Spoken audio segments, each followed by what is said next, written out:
Good evening, everyone. I'm Gary Kitchemer for Waitaki, and this is the last in our series of Facebook Live sessions talking about LTP topics.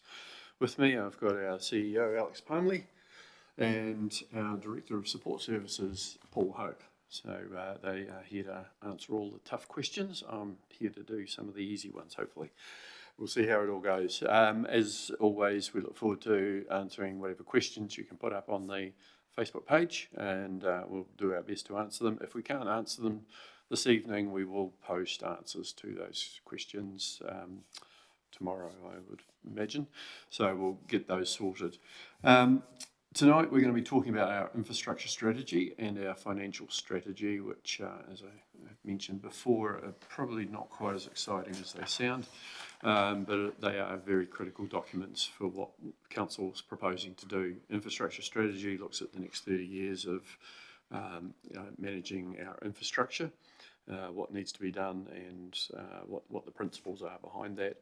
Financial strategy also talks about the principles of our funding, a lot of the guidelines behind it and the rules behind that. So I'm not sure, Alex and Paul, if you want to elaborate further on those particular documents and perhaps give more of a description and talk about the financial strategy. Paul? Sure. So I mean, yeah, as the Mayor mentioned, the financial strategy is really trying to set out the key objectives that Council's trying to achieve in the next 10 years in terms of the financial position it wants to get to. I think it's a bit different from previous strategies where we had, I think, a lot more certainty about the direction we were trying to head in and what we were trying to achieve. But with all of the changes and reform, both sort of in the community, in the country, and sort of led by the government, it's made developing a financial strategy that has that longer term focus very difficult. So it's got far more questions in it and sort of issues that we really want to get feedback on about where we want to get to in terms of being a council, especially considering things like the extra funding that I think we're going to have to put into roading to maintain sort of the levels of service, the increasing demands from the community in terms of what council can deliver, and really importantly, thinking about the impact that the movement of Three Waters into another entity to deliver those, what impact that will have on council, its sort of longer term funding, its access to debt, and really its overall cost structure in terms of if you move a good part of the business to another area, it does have an impact on the services you can provide and how you're going to fund those. So yeah, it's probably got a lot more questions in it than in the past. So I really do appreciate feedback about which of the aspects that the community feels we should emphasise in terms of developing the strategy, because we quite simply can't do everything at once. We've always got to strike that balance between what the community sort of can and is willing to afford versus the services that are being provided, and how we try and make sure that all parts of the community sort of contribute on a fair and equitable basis to all of the funding needs that we have. So I think it's a lot more open than in the past, and very keen to get feedback on it. Thank you, Paul. And I think that whole thing around there's more questions than we would normally have. It is about that uncertainty, as you mentioned. Things are changing almost weekly as the government makes more announcements and as they actually get on to their legislative program of changing the rules and the laws. We are particularly hit with the changes they're proposing around water. Roading, we're hit because NZTA is a key funding partner for us, and they just don't have enough money to go around, and we're at the stage now where we're needing to spend money on our roads that's not subsidised by NZTA. So those are some challenges we've got around that. As far as the financial, the infrastructural. You're looking at me. I thought we were going to talk a bit more about debt, actually, because Paul mentioned the dreaded D word. Yes, well, we can go on to that. And I thought it'd be worth talking about that a bit more, because a few people have asked us questions about debt or made comments about debt. And I think it's worth explaining why we are the position we're in terms of debt, and we're in a very similar position to a lot of councils. So I don't know whether we want to say first of all, why do we take on debt as a council? What's the purpose of that? Well, yeah, I think if we go back not so long ago, we didn't have any external debt. We had a lot of internal debt, but we had a lot of internal reserves, and so that debt wasn't as visible. It showed in the accounts, but we didn't have it as external debt, and that was utilising depreciation funds that we had sitting there and other reserves to help us fund projects that had basically that we needed to get on and do. And we've been funding those projects through debt for a long time, and the reason we utilise debt for those is because they tend to be big ticket items. They tend to be things that we need to do sooner than the amount of time where we would need to wait to collect that money and then do it. And it's also around intergenerational equity, around making sure that actually the people who are benefiting from it are the ones paying. We don't want to take money off people for 10 years to do something, build something at the end of 10 years, and actually, they've left the district before they get to benefit from it and so on. So debt is very handy for that. Also, when we build infrastructure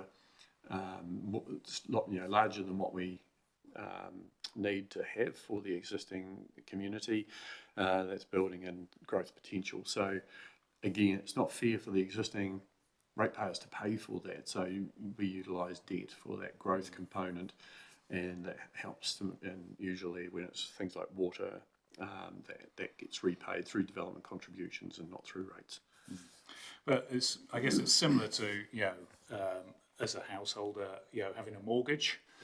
So when we buy a house, most of us can't afford to buy it outright straight away. So we're going to use that house for a number of years. So we borrow some money in the form of a mortgage and pay that down over a period of years that we use in the house. And I think that's similar with a lot of the debt we take on. It's related to infrastructure, and particularly water infrastructure recently.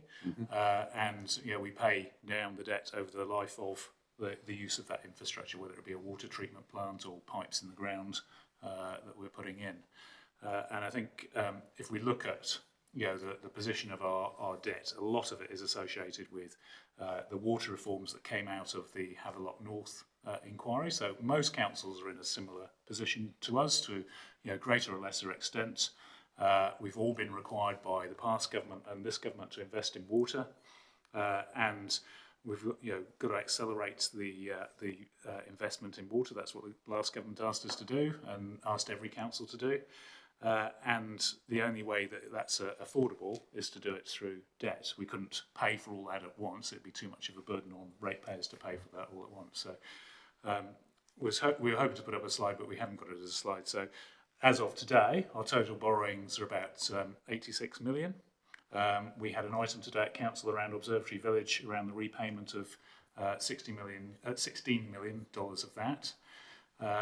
And we've got another 20 million that's lent out to irrigation companies and similar. So our net borrowing is about 50 million, which is about the same as actually what we've had to borrow to invest in water. And not all of that gets paid back by ratepayers. As I mentioned before, we oversize some of our infrastructure, and that gets repaid through development contributions. So it's developers. It's going to be those people who are subdividing, or those who are building larger businesses and so forth, that contribute towards paying for that. So it's an endeavour to be as fair and equitable as possible.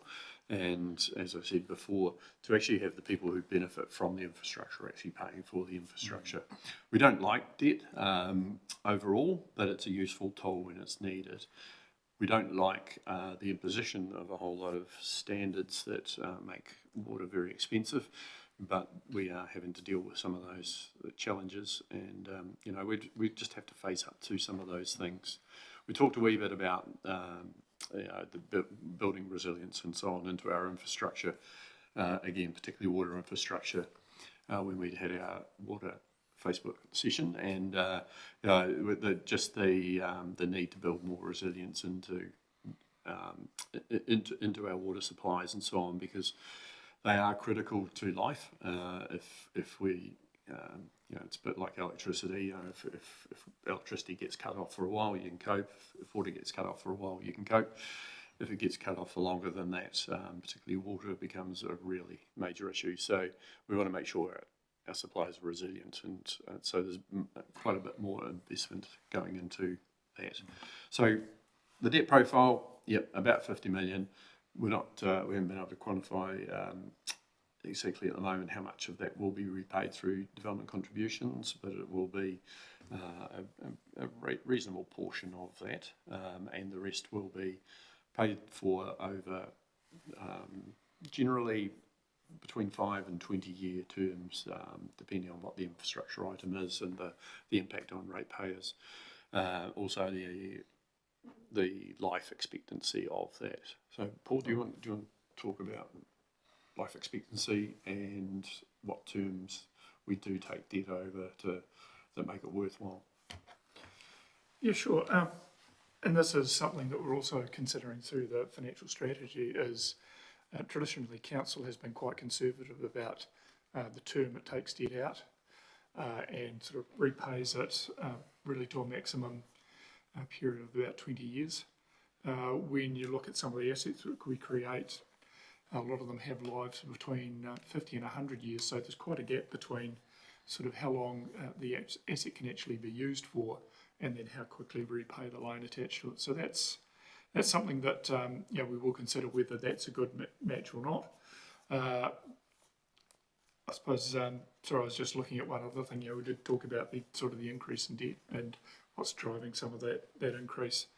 A key measure that we look at about how well we are looking after our assets is comparing the spending that we've got on the assets compared to the annual depreciation charge, which is sort of a term that recognises how quickly an asset is used. And traditionally council was around 80% of that mark, but over the last 5 years it's gone from the lowest point was about 130 times the depreciation to the highest amount was nearly 180 times that depreciation. So it really shows there has been a real emphasis over that period of investing back into the assets and trying to address the issues Gary talked about, improving the service quality and the reliability and resilience of those systems. So that's a key reason why the debt is growing, not only increasing demand, but also just really investing into the future and improving the quality of the assets. So if we just go into plain speak a little bit around that, so anything under 100%, so you've got a bunch of assets. If you are depreciating and replacing at 100%, you're basically staying stat. Yep. If you're doing less than that, you're going backwards. Wee bit. Yep. And if you're what we are now, which is actually spending more than that, we're actually improving, and there's an element of catch up. Yeah, certainly. And that was always the intent. It was understood, there was an extension or improvement of a lot of the assets, I think, primarily through the late 50s and the 60s. So a lot of those assets built in that time are now getting to the end of their lives, but we don't want to replace things before they're due. But we always knew it was around this period that we'd really be heavily investing in the renewal side. What we weren't counting on was also the significant increase in standards at the same time. So it's a bit of a double whammy that is really putting pressure on council to prioritise its spending and how it uses its debt. Indeed. I think it's probably important just to go over again. We covered it last week, I think, but just our finances, the rates, some of the increases and so forth, and what's happening with our infrastructure, the potential for water to go off to a CCO. We've got infrastructure strategy, which talks about water for 30 years, but our LTP talks about the cost for 2 years. Yeah, that's correct. Yeah. Do you want to expand on how that works as far as the CCO? So again, that was going back to the water reform. So council has looked at a third option today in terms of joining up with some other councils to look at the viability of a CTO to deliver water services. But prior to that, as part of the long-term plan, the council's preferred option was to put the water services, so that's drinking water, wastewater and stormwater, into a CCO and allow it to make decisions in terms of the future of the assets and the funding that they will undertake. So that meant it would be removed from council's books, but we believe sort of the quickest that could happen would be in a 2 years time frame. So we've got the financials in for the first 2 years, and that's why we're seeing expect quite a significant increase in rates over those 2 years as we fund the demand and increase in water services, and then a real drop off, and you can see some of the charts and graphs that are in the consultation material, and then sort of coming back to a more normalised rating increases over the remaining years, where it's settled back to the sort of the services that are more operating more at a BAU level, sorry, business as usual level, and sort of we expect the rate increases to be more, I suppose, in line with what the community would expect to see on the longer term. Yeah, I think the challenge we've got is we're facing huge increases in the cost of water through a number of different reasons, particularly standards and the need to build resilience being a couple of key ones. Over time, that's going to go well for us and means we're in an even better position, but it is a situation that every council is facing across New Zealand, and there's nothing unique about our debt situation or our investment in infrastructure overall, is there? No, I think that's right. I think all councils are faced with the same higher standards and the need to invest in infrastructure. And I think it's recognised it's a New Zealand challenge that we need to update infrastructure. So water services, roading, and all councils are being required to use more debt to achieve this. And all councils are looking at rate rises far higher than what they actually want to put them up. And I know people are concerned about this council, and Waitaki is actually, as far as the proposed rate rise, is the lowest in Otago and one of the lowest in Canterbury as well at the moment. But I think it's fair to say that the mayor and councillors are not satisfied with where we're at with that. They're working hard to bring that rate rise down further.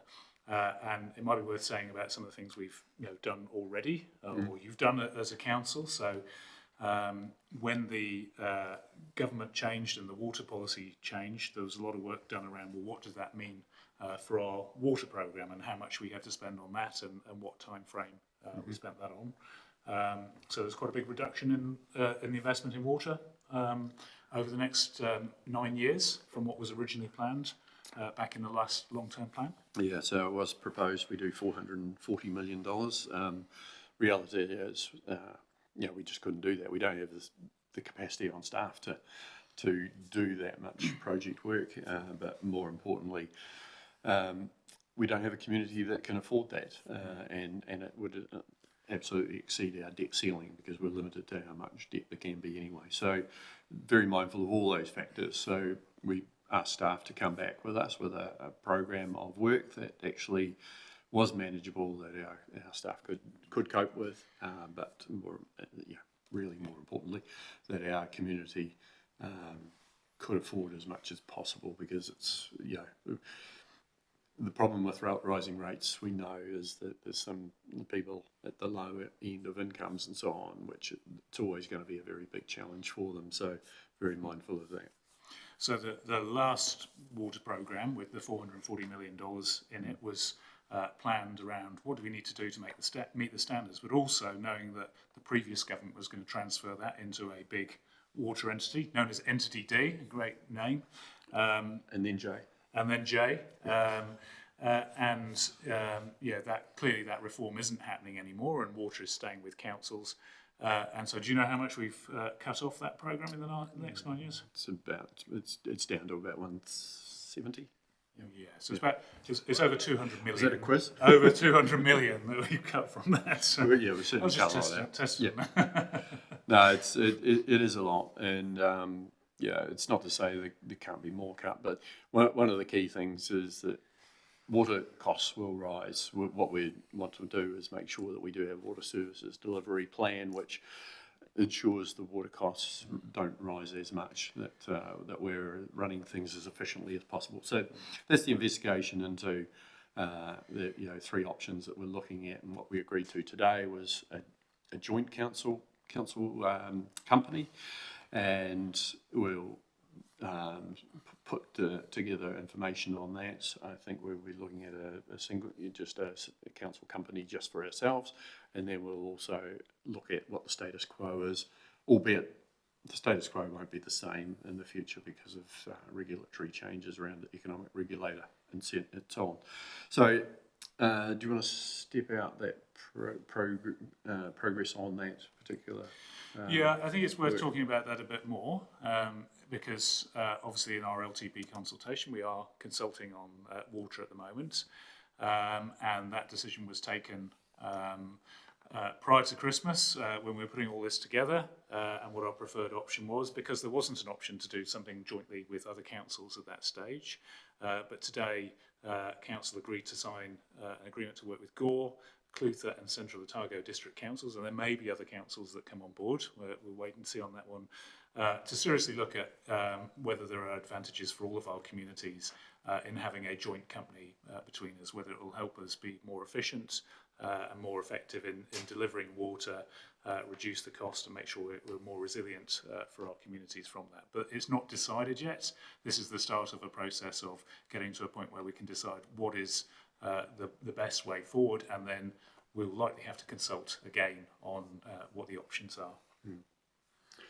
We've got a number of questions that had come in previously, but I think we've got some other questions come in, so I'll just ask Sonia, what have you got there for us? Yep, so we've got a bunch of questions that have come in from people wanting a bit more detail on the draft project list, but we'll start with some from the Facebook comments feed. So just going back to what you were talking about earlier, what is the normalised rate increases that Paul refers to? Can we have a figure? Yeah, Gary actually had it up on his screen, but it's dropping around to sort of more between the 2.5% to 4% sort of annual increase. That's really going back to aligning far closer to CPI and some underlying cost drivers, rather than sort of the double-digit increases that we've seen over the last couple of years. And so there's a little graph on our website, and in our consultation document setting that out, what we anticipate that would drop back down to. So is it being taken into consideration the failings of newly upgraded infrastructure? Are the installation or grade of these products being investigated so the cost doesn't land on us or council via insurance, etc.? Sorry, you're going to have to repeat that Well, one. I'm not quite sure what that refers to, so you probably need to be a bit more specific to understand what we're getting at there. If that person could just add what they're referring to, because we're not too sure. Okay, I'll wait and see. So this one's a general question around, as people are thinking about doing a submission, what is the formula for consideration of submissions? Are they given priority on the basis of quantity, staff recommendations, or some other criteria? Well, I think I'll start on that. I think there's not a scientific formula to it. I think the Mayor and councillors are always keen to point out this isn't a referendum. It's not sheer weight of numbers. There are lots of factors come into it, and clearly officers are going to give advice on any suggestions that come in as to what the implications are. But from what I've seen of what the Mayor and councillors do is they look at things in the round. They understand the arguments that people are putting forward, they understand the weight of opinion out there in the community about things, and they look at the advice in terms of what the implications will be for the council and the community and the district. So it's not a strict formula as such. There's a balance of different factors that I see that councillors tend to weigh up. Absolutely. If we look at some of the questions and so on that we ask, we do officers do collate those responses, and it's really helpful to get an idea of how many people have responded on a particular question. What's been the general direction of their view. Particularly if it's a tick the box yes, no, or don't know. And so that's that's helpful to a degree, where submissions are actually more complete, where they've actually got more information in them. To actually, someone saying, we do it like this for these reasons, or we don't like this for these reasons. That's very helpful. Councillors read all of the submissions, and that can take a wee while. This year we're looking at already a pretty good number of submissions. I'm not sure. We did have 175. Was it yesterday? We're over 225, I think. 225 now, so yeah.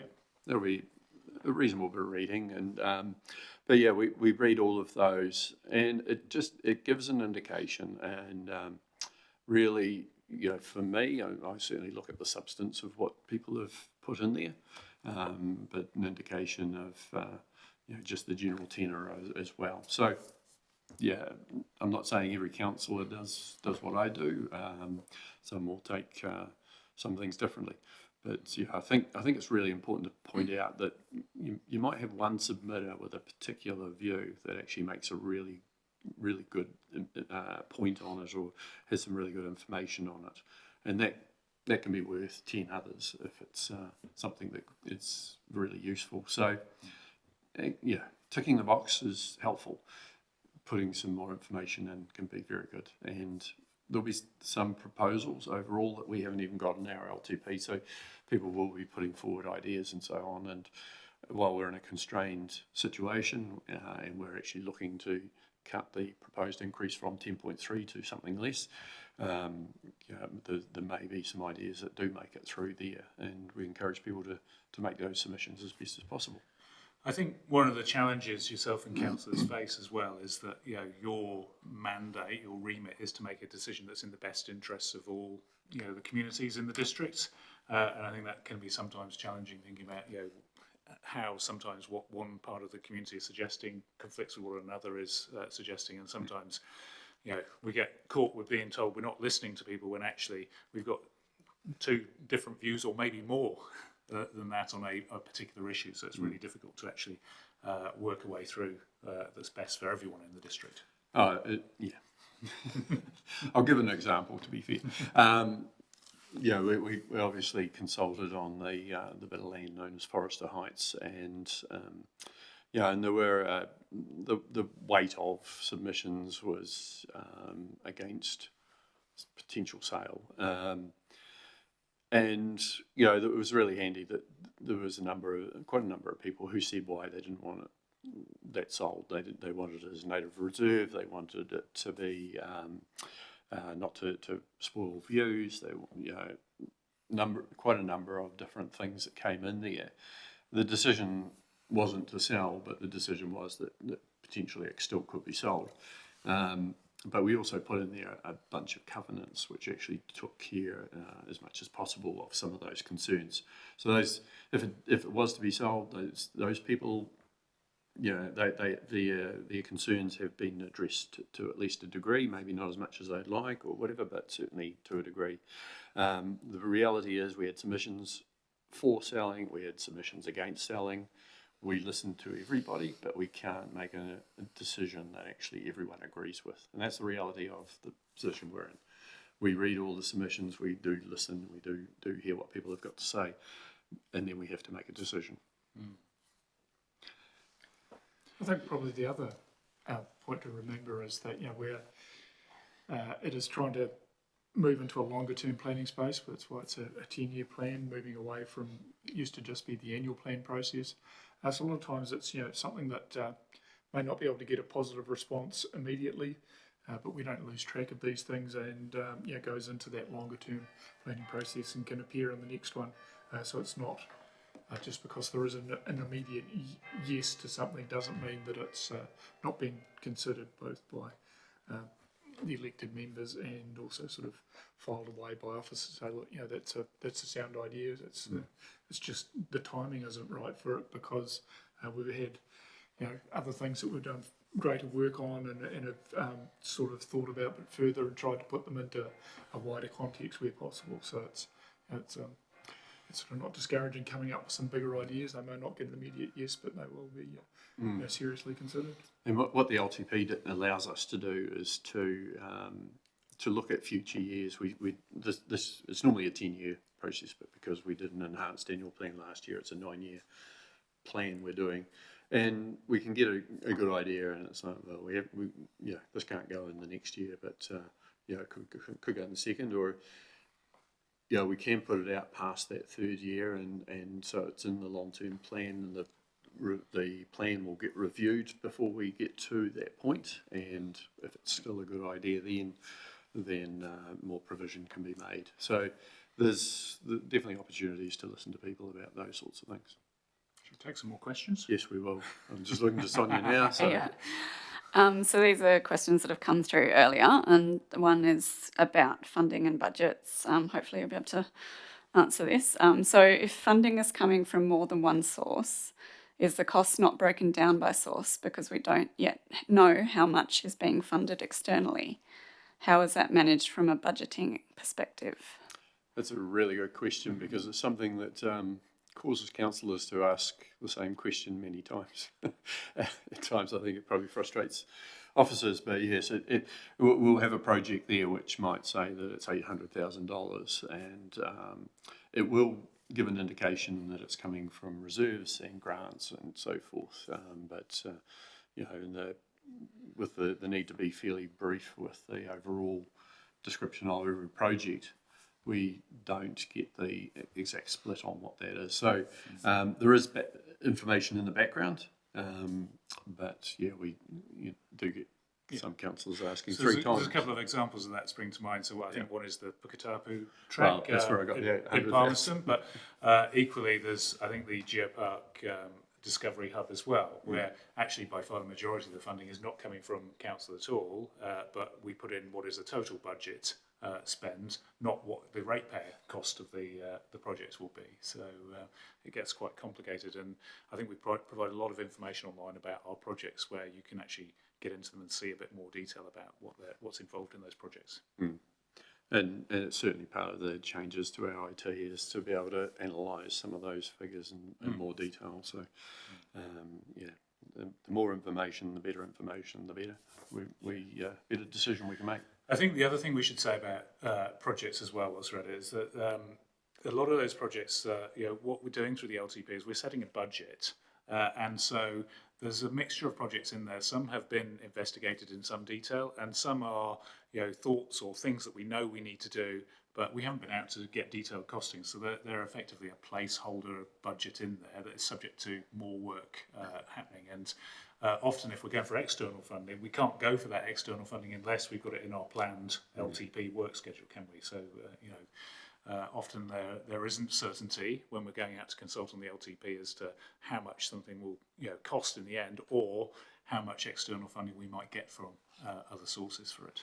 Yeah, and there's certainly a chicken and egg situation when something's being proposed, and we, as the governance team, we might ask for a business case, but actually it's there's not a business case being prepared because there's no certainty that it's going to go past just being an idea. So that can be a little bit frustrating as well, but an ideal situation, there'll be an idea where it gets good support to go to the next stage of a business case or feasibility study, whatever is required, and then you can work out at that point what is the amount of money that's required, and also where can that money come from. Another question. So this one's come up a few times. People were just wondering about the project listed as council accommodation needs, HQ building. Can you give us a few more details about that? Shall I have a go at that? Oh, yeah, I think if you explain what accommodation means. Yeah, so accommodation is related to our office accommodation. And so at the moment, as a council, we have various office spaces dotted around, particularly within the centre of town here. And this is a project really looking at how can we operate more efficiently within the office spaces that we have. Some of the offices we use at the moment are rented. A lot of the office spaces are very old and inflexible, so it's hard to do things with them without great difficulty. So we're doing some work at the moment to look at how can we use office spaces more effectively and reduce the cost and modernise them. And part of that as well is looking at this room we're in now, the council chamber, and where that best fits as well. So for those of you who haven't been in here, we're sat on the top floor through away from the main entrance, about as far away from the main entrance as you can get, through a set of very heavy doors. It's not the most welcoming environment for public or for staff, for that matter, sometimes, but that's a different matter. And we're a community organisation. We've got community governance in the mayor and councillors, and we want to be more accessible to the community. So all these things are being looked at, but to do that so that we could reduce the amount of office space we have, it will need investment. And if we were going to change where the council chamber is as well, that would need investment. So that budget is in there whilst we investigate what's the best option with a view to saving costs on offices and having office space and a council chamber that's more fit for purpose. I mean, overall, over the years, obviously, council's activities have increased and the requirements around staff have increased. The transformation program is basically bringing in around about a 9% reduction in 9% FTEs. reduction in full-time equivalent staff. Yep. But we still have a lot of staff. We still have several other premises that are leased. And the idea is to have a project which, currently there's a number of councils actually building whole new headquarter buildings, but we're not doing that. We're looking at a building we own next door, which was bought for the purpose of expanding into potentially, and how that can accommodate everyone on site. So that's a bit of the work. To have a council chamber which is on the ground floor where people can walk in off the street straight into a foyer and then into the chamber would be a fantastic thing, great for democracy and great for access for the public to come into, and to have something that's the right size and so on to allow a good number of people in there is an important thing. We'll see whether we get too far down the road on that particular one, but that's certainly the intention behind that one. Mm-hmm. Sorry, a bit long-winded on that one, but yeah, it's something. It's been a project that's. How long we owned that building for, Paul? I think it was the early 90s. I was trying to think about. No, it wasn't. No, early. Oh, sorry, the building next door. And I was Yeah. thinking of this one, but No, 93, 94, council moved in here, but I think it was about 2007, 8. I thought it was slightly later than that. But yeah. Yeah. Anyway, it's been a long time coming. Sorry, Sonia, you were going to ask another one. So this question's around transformation. So transformation has been running for several years now. What savings are being delivered and how are they impacting rates? Okay, so for a starter, transformation hasn't been running for a number of years. We've actually only started implementing it towards the back end of last year. We have been doing a lot of thinking about transformation and what does it mean and planning for that and engaging our staff team in that because it's a big change for them. So we are operating in a very different way, and actually the last teams were stood up last week in terms of new teams coming into being and old teams going. As we mentioned in response to the question around accommodation, so we've reduced our staffing by 9%, and there will obviously be a knock-on effect to our staff bill as a result of that. But it's not a cuts process, it's actually a process of operating very differently. So at the beginning of next week, we start to introduce our changes to the way we serve our customers, so that's much more efficient and more effective, so we can deliver a better customer service that actually costs less. So some of the efficiencies, including the savings, financial savings, will take a while to kick in on that as we bed in those new systems, and we get our customers used to the new ways that they can engage with us, the better ways to get service from us. So In round terms, it's not a savings exercise, but there will be savings coming out of it. We're already saving on our staff costs, and we anticipate other savings as we go through as well, and we'll report that back to council in due course. Thank you. So this one's an interesting one. What do you think you are doing wrong in relation to the public criticism you're receiving on issues? How do you think you could improve in this area? We could improve in this area. Well, it's probably a negative way of phrasing the question, because I think one of the things we're doing successfully is getting more information out there about what we're doing. But some of the things we're doing and some of the challenges we and every council face are complicated, and I think they take a lot of explaining. So I think, taking the positive, there's a lot of people who know a lot more about what we're doing as an organisation than there was before. But I think we also, need to recognise that it's tough times for everyone. And as I mentioned before, we're the lowest proposed council rate increase in Otago, and one of the lowest in Canterbury. But that we know that's not enough, and people are being hit in their pockets for that. And I think it's easy to blame people for that. I think the mayor and councillors probably think about who they blame for the difficult choices they have to make around what it is we do and what it is we don't do, and what it is we have to do because the government, this government and the past governments told us we have to do it. And often, we are on the receiving end of criticism for things that actually we've been told we have to do because someone has made a law in Parliament that says we have to do it. Yeah, I think we actually had an interesting public forum this morning at the council meeting, and Lisa Howard Sullivan actually told us what we were doing wrong. She said we weren't letting people know about some of the good things that we're doing, and I think that it was true. We'd get bogged down in trying to cope and deal with the criticisms and the things that are going wrong, whereas while there might be something going wrong in one area, we're doing 30 or 40 different activities, and generally there's all those other things are going pretty well, and that's I think that's the challenge. There's some very, very visible projects around that people are very quick to criticise, and we try to respond to some of that criticism, whether it's in the paper or on social media.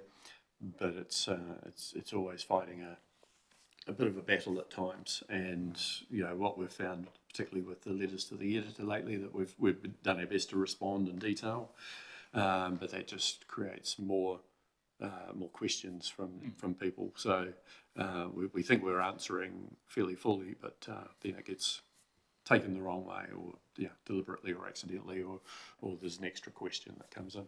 Mm. I think these days, no one comes into public service for their community to get pats on their back and lots of compliments, because there's difficult things that we have to deal with, and we're not going to be able to please everybody. There's some difficult choices to make, and going one way, it means either increased rates, or another way, letting some people down who really want to see something happen within the community and the district. I'd also say that there are parts of the community where we hear a lot of criticism from, but we also do get the compliments as well, and maybe they're not as visible in those parts of the community, but we get the compliments as well, but we take on board the criticisms and try and highlight the positive things that we are doing. I think you've got a committed mayor and councillors and staff who are all part of this community and trying to do their best under what is challenging circumstances for all councils at the moment. Yeah. And our communities, we recognise it's been a difficult 5 years for a lot of different reasons, and we try and be here and try and do good things. Don't always do everything right, but we get on and do it. I mean, it's not a sob story. It's not trying to find sympathy or anything like that. It's we are here to do a good job, and we really enjoy it when people do appreciate some of the things that we do. Sonia. So this question is about economic growth. Is there a mandate to encourage an increase in overall growth in the region? And if so, is there a focused approach to enabling further residential development and/or enabling the rural residential zones to be more efficient in utilisation of land? half hectare sizing seems a logical option to release land for further development. No? Shall I take the first bit about the mandate for growth and then hand over in terms of the housing? So a couple of years ago, we worked with the business community and other stakeholders to develop an economic development strategy for the district. And that actually targets growth that is, I think, 9% above GDP over the next 10 years or over the 10 years of the plan. But we were very keen to ensure that it wasn't just mass growth of the district. We got lots of feedback from the community, business community and wider community that we don't want to grow into a massive place, but we wanted to see the right growth for the districts, which is, yes, some incremental growth, but growth that the local community benefits from. So growth in the quality of jobs and access to skills, and really looking at how we can support our farming sector to continue to grow as being a major driver of our local economy. So there is a agreed plan that council has developed with the involvement of businesses and other stakeholders to promote growth within the district. So when it comes to housing, we are doing what we can to make more land available for housing. So we've got the district, the draft district plan approved for notification. I think that's due to be notified on the 1st of March, next week. So not far away. Within that, it does talk about zoning more residential land when it comes to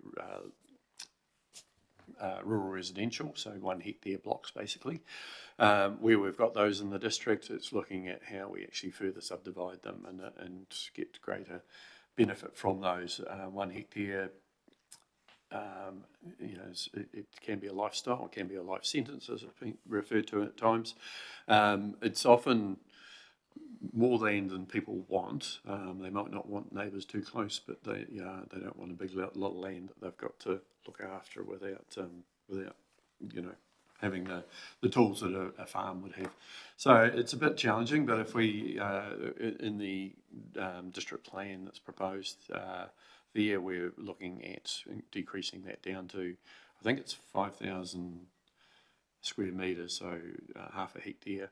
But in some instances down to about 3,000 square metres. So looking at the services that are available, particularly around wastewater and stormwater and how that's dealt with. But yeah, certainly allowing people to break up those blocks a bit more. Cool. So we've got a few other more kind of specific questions about projects. I'm just wondering if we want to answer them here or come back to them online. We've got, what have we got left? 10 minutes. Yep. So I can throw a few more at you. Yeah, we can throw a few. Yeah. So let's go some with curly ones for Paul. Okay. It's been too quiet, hasn't it? Yeah, it's been quiet. Yeah. So the Omro freezing building, for example, that's a Paul question. For 250k in the project lists. What's the long-term plan for that? It says make safe or managed ruin. Yeah, so certainly there's not really a long-term plan at the moment. What this project entails is really making that building safe, primarily by excluding the public from it, to really buy councils some time to consider what is the best long-term solution for. It is an important piece of Oamaru's history, but it's also obviously very close to the sea. It's in a pretty poor state. It has been in that state for a long time. So there's the biggest concern is to make sure that it doesn't cause any harm in the community while those sort of the matters are being considered. But I think it does raise the issue of that. Council does have to make some really hard choices. It would be very expensive to make that building into something usable. So maybe it is just appropriate to have it sort of in its current state. But that's the accountant's view of the world. That you can't save everything, especially when you've got an awful lot of demands on the funding you've got available, and some really tough choices are having to be made. And sometimes you just do have to buy some time. I think we've got two options. One is to put it out to the market that you know, anyone who's got a good idea and some money behind them to do something with it, so that we allow them free rein on it. Obviously, with whatever heritage restrictions are already incumbent on that. The other really is demolition. And I hate saying that because it is an important heritage building, but the state of it, where it is, and the fact that we already look after a lot of heritage buildings, and as a community we just can't afford to keep looking after every single thing, and we have to make some hard decisions. So, yep, feel a bit of a heretic, really, saying that, but it's the reality of it. Whether we spend money to make it safe, if it's a managed ruin, I imagine that's removing the roof and lowering the walls so that you can still see what was there. I mean, that might be an idea, but yeah, certainly trying to convert it to anything is just beyond our means. Thanks. So we've got another question on which one should I choose?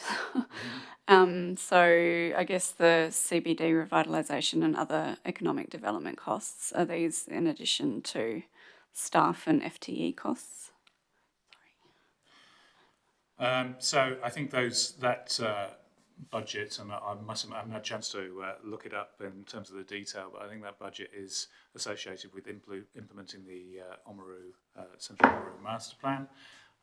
So that was Better Off funding project originally, and this is about being able to continue with some of those improvements to the town centre that were planned in that plan that was consulted on last year.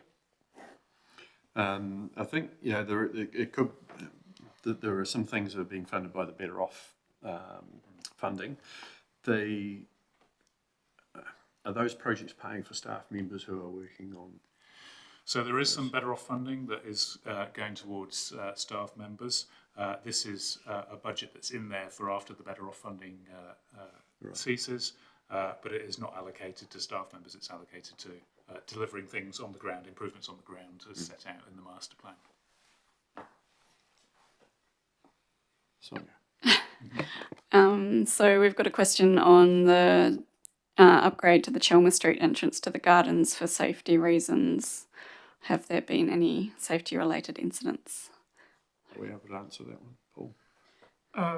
It's more than just safety improvements. I mean, it really has become probably the main entrance to the gardens in terms of sort of vehicle traffic. You know, it's right beside the sort of the improved playground, particularly the new water area. We installed the new toilets there a number of years ago. But we hadn't looked at really the configuration of the car park. And look, any time you've got sort of the interaction of children, the use of toilets and vehicles, I think we're always looking about, well, it's a very traditional layout at the moment. Are the simple things that we can do to improve the look and appearance of it, but also address some potential safety issues? I think the probably, as I said, you've got excited children, you've got vehicles, and you've got a bathroom. It's really just having to think about how can we make this place safer while we're, I think, upgrading the surface of the car park, because it's time to renew that. So it's just taking a bit of a broader view of an item rather than just replacing like for like. And there's an opportunity to avoid something happening before it does. Thank you. So just, do you have any general comments about water mains infrastructure in the Waihemo region? Just, is there any plans to address any of the issues there or anything in the works? There's been a lot of renewals on water mains. We're doing, I don't know if we've completed it or not, but we've certainly been doing some of the rural areas as well. That project's underway at the moment, so the next priority was the rural water mains around Waihemo, but then they would go back and make some further improvements to the water mains, and then looking at starting the sewer mains in Waihemo out at it's, you know, it is the most consistent renewal spending that we do. Is looking at the that piped infrastructure that's critical for service delivery, but sort of buried, so a bit harder to identify issues until they sort of bubble through the surface, both sort of literally and figuratively. But really, we realised that it was some similar development at the same time, so it's reached a point where some major renewal projects need to carry on. We've already done some, and they will continue. Yeah, I think important to note that they went through a fairly expensive water upgrade, combining some water schemes together and creating some extra capacity, but that was an expensive project for that community, and it meant that a lot of their water funding was going towards repaying that, and there was a bit of a halt on some of the pipe renewals, and then we've been playing catch up with some of that, so that's been happening. Thanks for that. Okay. I think So- we're wrapping up.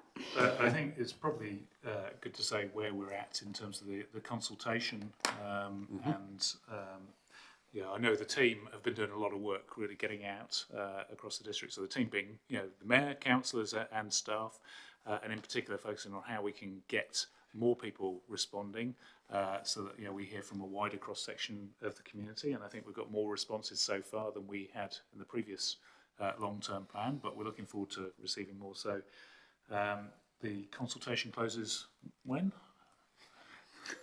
Midnight on the 4th.